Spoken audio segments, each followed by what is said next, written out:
संचार किसे कहते हैं? संचार वह गतिशील प्रक्रिया है जिसके द्वारा दो या दो से अधिक व्यक्तियों के बीच विचारों, सूचनाओं, भावनाओं या संदेशों का आदान प्रदान होता है। यह एक सांकेतिक, लिखित या मौखिक प्रक्रिया है जो प्रेषक से शुरू होकर प्राप्तकर्ता तक पहुंचती है, जिसमें फीडबैक महत्वपूर्ण है। संचार की अवधारणा। अर्थ। संचार शब्द की उत्पत्ति लैटिन शब्द कम्युनिस्ट से हुई है, जिसका अर्थ है साझा करना या आदान प्रदान करना। मूल तत्व। संचार में संदेश देने वाला, प्रेषक, संदेश माध्यम और प्राप्तकर्ता अनिवार्य होते हैं। रेखाचित्र या डायग्राम। प्रेषक, संदेश, माध्यम, प्राप्तकर्ता, फीडबैक। प्रकृति। यह एक निरंतर चलने वाली द्विमार्गी प्रक्रिया है जो सामाजिक और व्यावसायिक दोनों संदर्भों में महत्वपूर्ण है।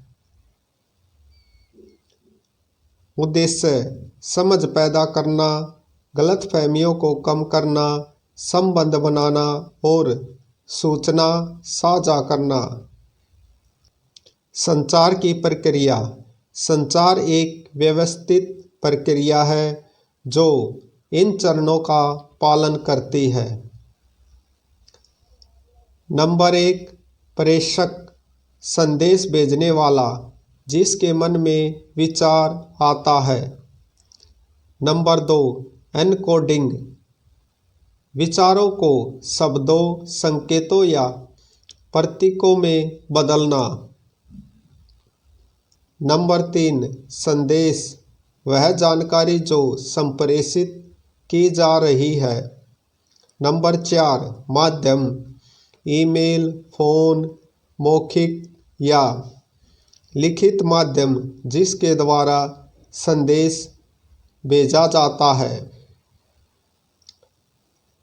नंबर 5, डिकोडिंग, प्राप्तकर्ता द्वारा संदेश का अर्थ निकालना और उसे समझना।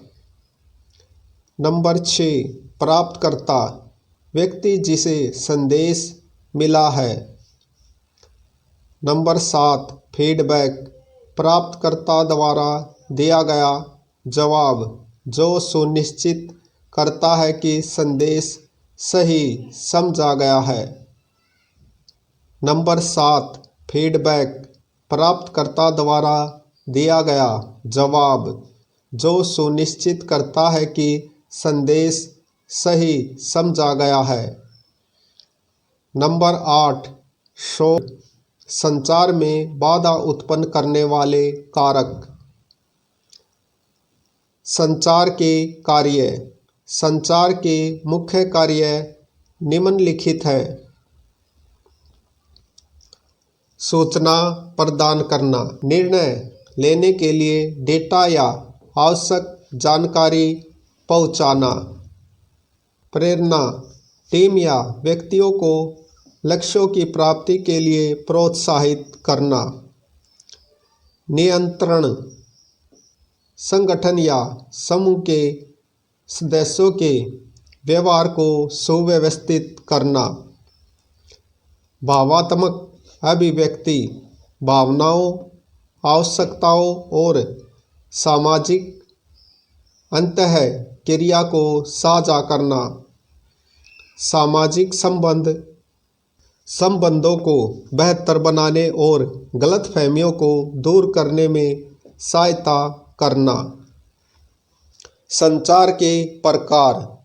मौखिक, आमने सामने की बातचीत, फोन। गैर मौखिक, शारीरिक भाषा, इशारे, हाव भाव, लिखित, ईमेल, रिपोर्ट, पत्र। संचार के प्रकारों को मुख्य रूप से दो श्रेणियों में बांटा जा सकता है। नंबर 1, चैनल के आधार पर। नंबर 2, शैली या उद्देश्य के आधार पर। नंबर 1, माध्यम या चैनल के आधार पर। यह इस बात पर निर्भर करता है कि संदेश भेजने के लिए किन साधनों का उपयोग किया गया है। नंबर 1, शाब्दिक या मौखिक संचार। इसमें शब्दों का उपयोग किया जाता है। इसके दो रूप हैं, मौखिक, आमने सामने की बातचीत, फोन कॉल, वीडियो कॉन्फ्रेंसिंग या भाषण। लिखित, पत्र, ईमेल, रिपोर्ट, मेमो या टेक्स्ट मैसेज।